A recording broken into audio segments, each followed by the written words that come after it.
নমস্কাৰ সকলোলৈকে। মই আজি এখন অতি সুন্দৰ চলচ্চিত্ৰ যিখন হটষ্টাৰত উপলব্ধ হৈ আছে সেইখনৰ ওপৰত মই ক'বলৈ ওলাইছোঁ। সেইখন বেলেগ আন একো নহয়, সেইখন হৈছে কাইপোছে নামৰ চলচ্চিত্ৰখন। মোৰ নিজৰ ব্যক্তিগত অভিজ্ঞতাৰ ফালৰ পৰা মই সম্পূৰ্ণ অসমীয়াত এই মুভিখনৰ পৰা মই কি কথা আয়ত্ব কৰিলোঁ সেইখিনিকে আপোনালোকৰ আগত ক'বলৈ লৈছোঁ। মোৰ ব্যক্তিগত অনুভৱ কেনেকুৱা এই মুভিখন চোৱাৰ পিছত। গতিকে এই মুভিখন উপস্থাপন হৈছে এখন নভেল যিখন চেতন ভগৱতৰ দ্বাৰা লিখা গৈছিল। সেইখন হৈছে 3 Mistakes of My Life। গতিকে এই মুভিখন সেই বুকখনৰ পৰা ইনস্পায়াৰহে হৈছে, কিন্তু সেই মুভিখন সম্পূৰ্ণৰূপে সেই বুকখনৰ ওপৰত ডিপেণ্ড হৈ থকা নাই বা সেইখনৰ ওপৰত সম্পূৰ্ণৰূপে ভিত্তি কৰি বনোৱা হোৱা নাই। সেইবাবে হয়তো বহুখিনি সময়ত মই যেতিয়া মুভিখন চাই আছোঁ তেতিয়া 3 Mistakes কোনকেইটা হ'ব পাৰে মই বহুত বিচাৰিছোঁ, কিন্তু অৱশেষত গৈ মই সেই পূৰা ভালকৈ মানে সেই 3 Mistakes মই উলিয়াব নোৱাৰিলোঁ। তেতিয়া গৈ মই যেতিয়া ইউটিউবত চালোঁ যে একচুৱেলি মানে সেই বুকখনত কোন 3টা মিষ্টেকৰ কথা কোৱা হৈছিলে, বেলেগ যিবিলাক বুক ৰিভিউৱাৰ থাকে তেওঁলোকৰ ফালৰ পৰা মই চালোঁ তেওঁলোকে কি কৈছে, কি মিষ্টেক 3টাৰ কথা কৈছে। তেতিয়া মই বুজি পালোঁ যে একচুৱেলি এই মুভিখন মানে সেই বুকখনৰ ওপৰত টোটেলি বেছড হৈ থকা নাই। যেনেকৈ মই আৰম্ভণিতে কৈছোঁ, একচুৱেলি সেই বুকখনৰ পৰা ইনস্পায়াৰহে হৈছে। ষ্টৰিটো লোৱা হৈছে, কিন্তু তাত অলপ মডিফাই কৰি এণ্ডিংটো অলপ চেঞ্জ কৰি দিয়া হৈছে। আৰু একচুৱেলি মানে কি হৈছে, তাত যিটো 3 মিষ্টেকৰ কথা কৈছে নামটো সেইটো দিয়াই নাই। এই মানে তেওঁৰ আৰু কিছুমান বুক আছে যেনেকৈ 2 States, তেনেকুৱা বুকবিলাকত এনেকুৱা হৈছে যে বুকখনৰ নামো 2 States আৰু মুভিখনৰ নামো 2 Statesে ৰাখিছে। কিন্তু ইয়াত কি হৈছে, ইয়াত বুকখনৰ নাম যিটো হয় সেইটো ইয়াত দিয়া হোৱা নাই। ইয়াত দিছে যে নামটো কাইপোছে। একচুৱেলি এইটো এটা গুজৰাটী টাৰ্ম হয়।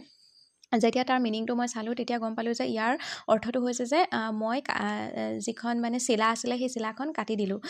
ইয়াৰ অৰ্থ একচুৱেলি ভালকৈ যদি চাবলৈ যায়, মই ChatGPTত চালোঁ মাৰি অৰ্থটো মানে একচুৱেলি মই বহুতকেইটা ৰিচ'ৰ্চেছৰ হেল্প লৈছোঁ। মানে কেনেকৈ মানে মই মানে মুভি এখন চালে এনেকৈয়ে চাওঁ যাতে সেই মুভিখন মানে কি মিন কৰে বা তেনেকুৱা আন ইউটিউবৰ ভিডিঅ' চাইছোঁ। কিন্তু অৱশেষত গৈ মই যেতিয়া মানে চালোঁ তেতিয়া গম পালোঁ যে একচুৱেলি মানে এনেকুৱা এটা মিন হয়তো বুজাব পাৰে যে যেনেকৈ এখন চিলা এখন আকাশত উৰে, আকাশত উৰা সময়ত ঠিক তেনেকৈ আমাৰ কিছুমান ড্ৰিমছ থাকে, এম্বিশ্যনছ থাকে। সেইখিনি আমাৰ আকাশ মিনছ আমাৰ বহুত উচ্চ এটা আমাৰ হাই এটা আশা আছে, সেইটো ঠিক তেনেদৰে আৰম্ভণিতে উৰিবলৈ লয়।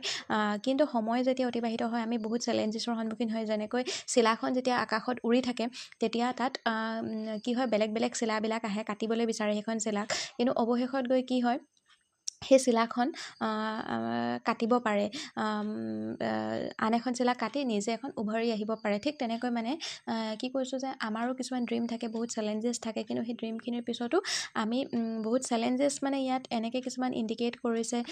ধৰক মানে চেলেঞ্জেছ কেনেকুৱা আছিলে ইয়াত, মানে সেই ফ্ৰেণ্ডশ্বিপটো ব্ৰেক আহিছিলে। ঠিক তেনেদৰে পলিটিকেল এংগল এটা দেখুওৱা হৈছে মুভিখনত, যিটো সবৰমতী ট্ৰেইনৰ ঘটনাটো ঘটিছিলে গুজৰাটত, সেইটো দেখুওৱা হৈছে। ঠিক তেনেধৰণৰ কিছুমান মানে আপোনালোকে গোটেই মুভিখন চালে গম পাব, মই কৈ নিদিওঁ, স্পইল কৰি নিদিওঁ কাহিনীটো। গতিকে সেইবিলাক বস্তু দেখুওৱা হৈছে। মানে কি হৈছিলে, যি 3টা ফ্ৰেণ্ডছ আছিলে সেই 3টা ফ্ৰেণ্ডছৰ মাজত মানে কিছুমান ভুল বুজাবুজিৰ সন্মুখীন হৈছিলে তেওঁলোকে। এইবিলাক কাৰণতে একচুৱেলি কিছুমান তেওঁলোকে কেনেকৈ নিজৰ পাৰ্চনেল ড্ৰিম, তেওঁলোকৰ চবৰে ড্ৰিম বেলেগ আছিলে। কোনোবা এজনে পলিটিচিয়ান হ'ব বিচাৰিছিলে, কোনোবা এজনে টিচাৰ হ'ব বিচাৰিছিলে ভাল, বা কোনোবা এজনে ক্ৰিকেট কোচ হ'ব বিচাৰিছিলে।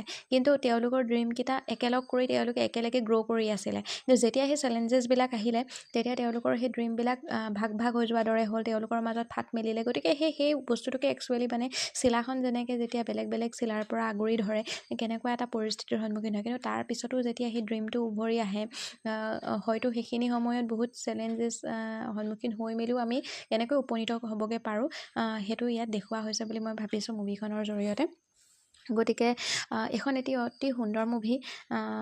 মই ভাবোঁ এই মুভিখন চাব লাগে, বিশেষকৈ যি আমাৰ স্বৰ্গীয় সুশান্ত সিং ৰাজপুত দেৱ,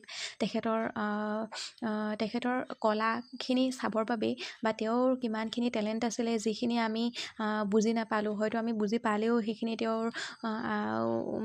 তেওঁৰ উপযোগী হোৱাকৈ তেওঁ উপস্থাপন কৰিবলৈ সক্ষম নহ'ল পৰিস্থিতিৰ বাবে।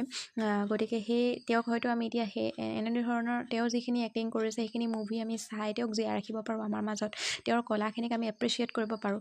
গতিকে মই ভাবোঁ এখন অতি সুন্দৰ মুভি আছিলে মই চোৱা। এয়াই মোৰ অভিজ্ঞতা, আৰু এনেদৰে মই যিবোৰ মুভি চাম সেইবোৰ আপোনালোকৰ আগত শ্বেয়াৰ কৰি যাম। আশা কৰিছোঁ আপোনালোকে মোৰ ভিডিঅ'টো ভাল পাইছে। যদি ভাল পাইছে তেতিয়াহ'লে লাইক, শ্বেয়াৰ এণ্ড ছাবস্ক্ৰাইব কৰি দিব। আৰু মই মাজে মাজে অলপ ইংলিছ শব্দও ব্যৱহাৰ কৰিছোঁ, বা একচুৱেলি মানে কি হৈছে, মই যেতিয়া ভিডিঅ'টো বনাইছোঁ মই মানে ফেক হৈ থাকিব বিচৰা নাই। মই মানুহজনী যেনেকুৱা মই তেনেকেই ভিডিঅ'টো বনাইছোঁ। এইটো মোৰ প্ৰথম ভিডিঅ' হয় কোনোবা এখন মুভিৰ ওপৰত।